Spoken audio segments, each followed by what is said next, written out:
pemerintah Kota Tanjung Pinang pernah mencatat Museum Rekor Indonesia MURI berbalas pantun tahun 2008, dan Universitas Maritim Raja Ali Haji mencatat MURI untuk kategori berbalas pantun diiringi musik dan tari Melayu Semalam Suntuk tahun 2015. Nah, ini sahabat budaya, pantun pun terus dilestarikan oleh RRI Tanjung Pinang melalui acara berbalas pantun di antara para pendengar dan acara pantun di TV Tanjung Pinang juga.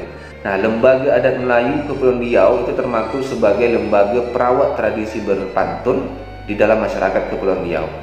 Nah, hal yang serupa juga terjadi di Provinsi Riau dengan berbagai tradisi dan upacara khas yang menggunakan pantun.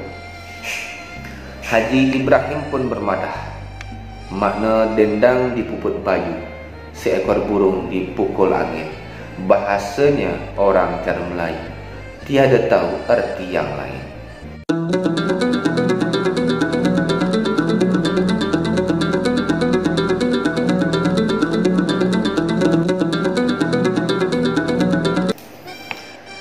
Assalamualaikum warahmatullahi wabarakatuh. Salam takzim sahabat Syah Bedelau di mana saja berada.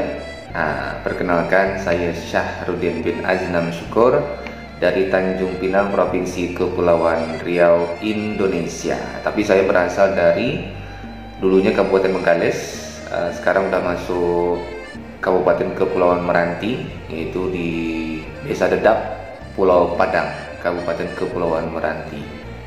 Dedap bertuah, Masya Allah. Sugi damar jangan padam, kuah di mangkuk janganlah tumpah. Kalau tuan anak cucu Adam, kabar sepatah jangan berubah. Burung aji terbang ke aji, terbang jauh terlalu penat. Barang siapa mengungkirkan janji, hidupnya tidak mendapat selamat. Ini ada beberapa pantun nih sahabat. Pantun ini kalau dihitung tahunnya udah masuk 172 tahun. Pantun ini sahabat termaktub di dalam sebuah jurnal.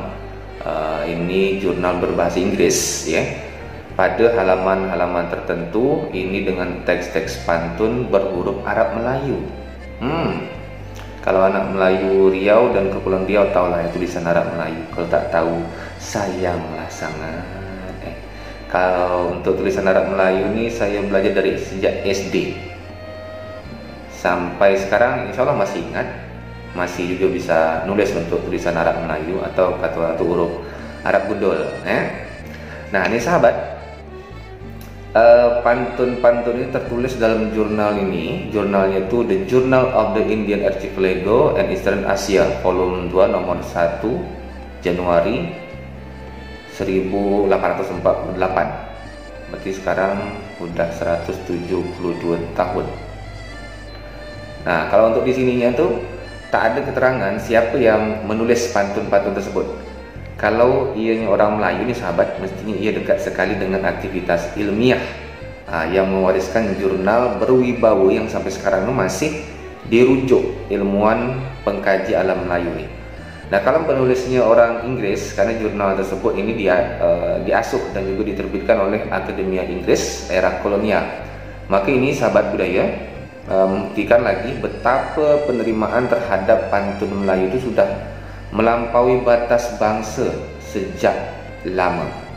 Dan alhamdulillah tanggal berapa kemarin ya, tanggal 17 kalau tak salah, 17 Desember, pantun sudah diakui sebagai warisan dunia tak benda Indonesia bersama Malaysia yang memperjuangkan pantun Melayu agar diiktiraf oleh UNESCO sebagai Intangible Cultural Heritage, warisan budaya tak benda. Nah, ini pantun-pantun ini sahabat. Asap api embun berderai, patah galah di dalam perahu, niat hati tidak bercerai, kehendak Allah siapakah tahu. Ini tulisan ini Malay Pantuns dalam The Journal of the Indian Archipelago and Eastern Asia, volume 2 nomor 1 Januari 1848.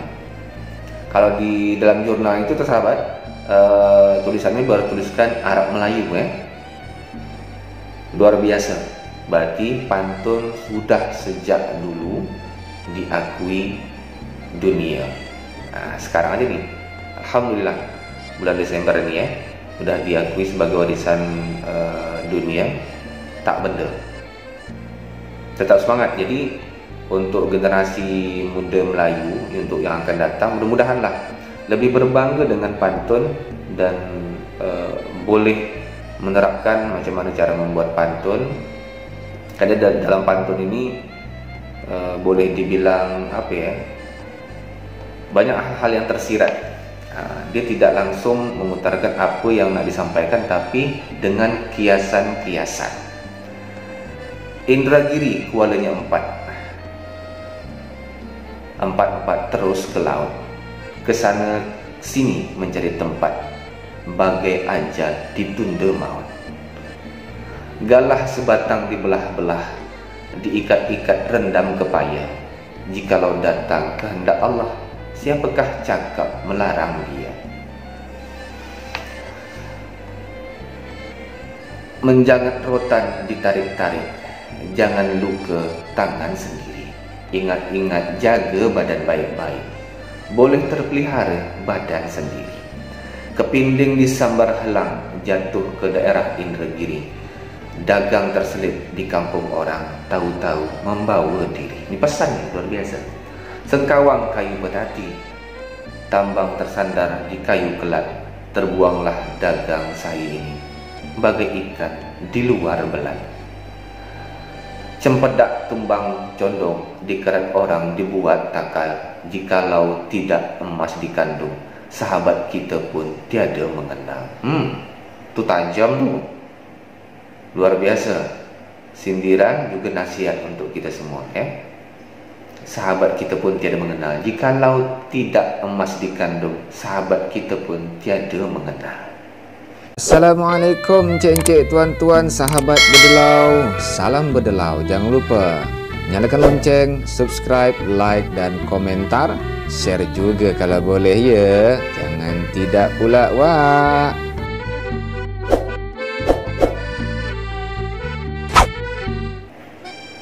Sahabat dimanapun berada, baik di Indonesia dan juga Malaysia, negeri serumpun, alhamdulillah bulan Desember ini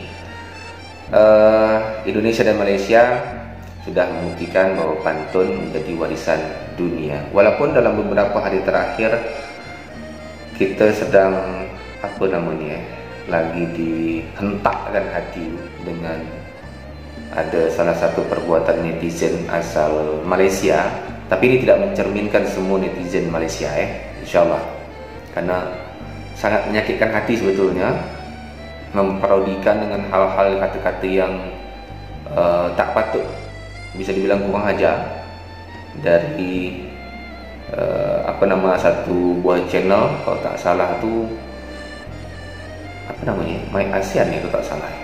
Ini memparodikan lagu kebangsaan Indonesia Raya. Terputus dari hal itu, marilah untuk semua netizen kita, Indonesia dan Malaysia, jangan saling serang. Ini sebagai cobaan, kalau saya tak salah silap baca kalau untuk dunia intelijen lah, dunia intelijen bukan main. Karena hobi baca ni sambil budaya, kita jadi tahu banyak hal. Karena Indonesia dan Malaysia itu memang sengaja untuk dibentur-benturkan, untuk macam tahun berapa tu deh, tahun 65 kalau tak salah, sengaja macam nak dibuat saya saling berkelahi lah, saling hujat menghujat kalau untuk di dunia internet sekarang. Karena boleh dibilang dunia sekarang dalam genggaman, tinggal buka handphone aja, buka HP, ada nampak lah tu. Apa yang nak kita cari, apa yang nak kita buat, ada di situ semua. Janganlah saling membantah, jangan saling menghina, jangan saling menghujat, jangan saling mencaci. Ini sebagai pelajaran untuk kita tentang satu buah channel itu yang sungguh menyakitkan hati. Tapi ingat lagi, itu tidak mencerminkan semua netizen dari Malaysia dan juga Indonesia yang saling menghujat. Karena banyak juga netizen-netizen Indonesia dan Malaysia saling hormat menghormati. Itu penting nih sahabat. Oke, kita balik ke fokus bahasan kita nih. Negeri pantun warisan dunia. jantungmelayu.com, penulis Abdul Malik. Sahabat, pantun telah menjulangkan nama negeri-negeri Melayu dan Indonesia umumnya, ya. Kepulauan Riau juga sejak resmi menjadi provinsi tahun 2002 belum pernah mendulang prestasi peringkat dunia. Nah, pada 17 Desember 2020, UNESCO yang bersidang di kantor pusatnya di Paris, Prancis telah menetapkan pantun sebagai warisan budaya tak benda dunia. Jadi akhirnya perjuangan yang telah dilakukan sejak 31 Maret 2017 ketika pengusulan kali pertamanya ke Kementerian Pendidikan dan Kebudayaan berhasil juga. Dan ini sahabat bermakna untuk diakui dan disahkannya pantun sebagai warisan dunia diperlukan waktu sekitar 3 tahun 8 bulan 17 hari proses kerjanya. Bukan sekejap, ya.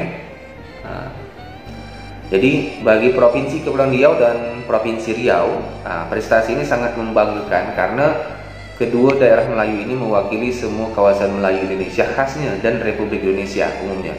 Dan hasil kebudayaan dan khasnya kesusastraan jugalah yang mengharumkan nama Kepulauan Riau dalam pergaulan dengan masyarakat global, bukan atau setidak-tidaknya itu belumlah bidang-bidang lainnya. Nah, ini bukan tidak mungkin kejayaan pantun ini, sahabat, akan mendatangkan berkah bagi pelbagai bidang kehidupan di daerah ini ke depan nanti, insya Allah. Nah, kesemuanya memerlukan kreativitas dan inovasi untuk mengembangkan, membina, dan memanfaatkannya bagi kemajuan negeri. Apakah sesungguhnya makna pantun dalam pandangan orang Melayu? Untuk menjawab pertanyaan ini, kita dapat berkonsultasi dengan Haji Ibrahim, Datuk Kaya Muda Riau, Cendekiawan Kesultanan Riau Lingga, seangkatan dengan Raja Ali Haji, ya. Sahabat, alhasil jawabannya dituangkan di dalam karya beliau, Perhimpunan Pantun Melayu tahun 1877. Haji Ibrahim, Datuk Kaya Muda Riau. Begini bunyinya. Menyurat di dalam tidak mengerti makna dendang di puput bayu, tumbuh di mercu gunung yang tinggi, bahasanya orang cara Melayu. Pantun, jawab Haji Ibrahim, bukanlah karya sastra yang biasa-biasa saja. Jadi pantun merupakan gubahan sastra yang menggunakan bahasa Melayu tinggi. Jadi pantun juga dihargai sebagai karya yang bernilai tinggi. Oleh sebab itu nih sahabat, kemahiran berpantun pun memerlukan kecerdasan yang tinggi juga. Tak heranlah pantun hidup dan berkembang di dalam masyarakat dan atau bangsa yang bertamadun tinggi. Itulah masyarakat yang menghargai ketinggian budi pekerti dan karakter yang terpuji. Sahabat, keistimewaan pantun sebagai karya budaya orang Melayu juga terekam dalam Hikayat Indra Putra dengan bahasa yang begitu indah. Hikayat itu memeriahkan keelokan pantun sebagai warisan budaya tak benda. Syahdan, dipandang itu rumputnya seperti zamrud warnanya. Maka Indra Putra pun datanglah ke padang itu, dan ada suatu bukit terlalu elok rupanya, dan airnya pun mengalir daripada pihak bukit itu terlalu sejuk. Dan di bawah bukit itu beberapa pohon kayu berbagai-bagai rupanya, berbagai-bagai jenis warnanya. Kala kian maka didengar oleh Indra Putra bunyinya segala bunyi-bunyian itu seperti orang menyanyi. Ada yang seperti orang bersyair dan bermadah dan berpantun. Maka Indra Putra pun berhenti melihat kekayaan Tuhan dan bertambah-tambah yang indah-indah itu. Setelah itu demikian, maka Indra Putra pun kenyanglah rasanya melihat sekalian itu. Maka ia pun mengucap syukurlah kepada Allah dan terkenanglah akan ayah bundanya. Nah, begitulah keistimewaan dan keindahan pantun yang dalam konsep estetika Melayu senantiasa disebatikan dengan kepelbagaian rupa, warna, bunyi, rasa dan sebagainya. Nah, kepelbagaian yang bagi sesiapa pun yang berupaya mengapresiasinya akan membuat dirinya dapat menikmati kekenyangan batiniah yang tiada bertara. Nah, pada gilirannya teringatlah dia akan segala yang memang patut dicintainya, pertama dan utama Tuhannya. Lalu menyusul ayah bundanya, bangsa dan negaranya, kampung halamannya, anak istrinya, kaum kerabatnya, kekasih hatinya, dan seterusnya. Nah sahabat, tak heranlah pantun menjadi jenis sastra lama Melayu yang sangat disukai dari dulu sampai sekarang. Orang tua muda, laki-laki perempuan dan besar kecil tak pernah berasa bosan kalau berpantun dan atau mendengarkan pantun. Apalagi kalau pantun orang lagi nikah kahwin. Oh, itu paling sedap, paling lemak didengarnya. Saya suka nonton dan juga dengar tu kalau pantun dari Hang Kata dan juga Datuk Tamrin Dahlan atau juga Datuk Tok Ali master pantun kita.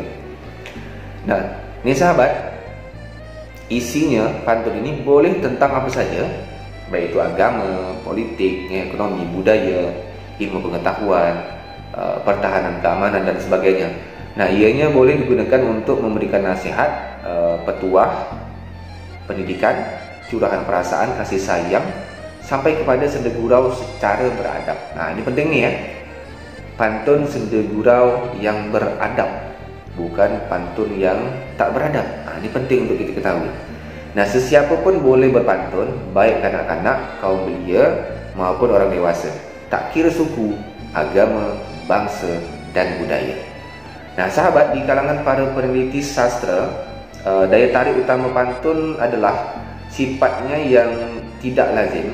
Sesudah dua baris yang pertama ada perubahan yang tiba-tiba dalam arti kata-katanya itu, dan bahawa inti seluruhnya terutama terdapat dalam dua baris terakhir. Nah, ketaklaziman ini menyebabkan para peneliti barat dan timur terkagum-kagum dan berupaya sekuat dapat untuk mencari rahasianya. Nah, pantun memang memberikan kepelbagaian cita-cita, cita rasa dan penuh dengan kejutan, tetapi indah, bermakna dan juga bermanfaat. Itulah daya pikat utama. Dan para peneliti non-Melayu memang suka memahami bahawa makna tersirat pantun yang justru terletak pada sampirannya. Nah, dua baris pertama ini bukan sekedar permainan persamaan bunyi semata-mata. Kenyataan ini mendasari pemikiran bahawa pantun patut diangkat ke peringkat yang lebih tinggi, peringkat dunia, menjadi warisan budaya tak benda dunia. Nah, rencana awalnya itu selain Kepulauan Riau dan Riau, Jakarta juga akan menyertai perjuangan pengajuan pantun sebagai warisan budaya tak benda dunia dari UNESCO, yakni Badan Bangsa-Bangsa Sedunia untuk bidang pendidikan, ilmu pengetahuan dan kebudayaan. Entah mengapa Jakarta kemudian hanya menjadi pihak yang ikut merestui saja. Nah, di peringkat negara pun rencana awalnya selain Indonesia dan Malaysia, Singapura, Brunei Darussalam dan Thailand menjadi negara yang menjadi pengusul. Thailand disertakan karena masyarakat Thailand Selatan umumnya orang Melayu yang juga menjadi pemilik pantun. Dan akhirnya negara pengusul hanya Indonesia dan Malaysia. Nah, setelah jelas negara pengusul dan daerah yang mewakilinya, khusus untuk Indonesia, dibentuklah tim yang mengerjakan semua hal dan persyaratan yang berkaitan dengan usulan tersebut.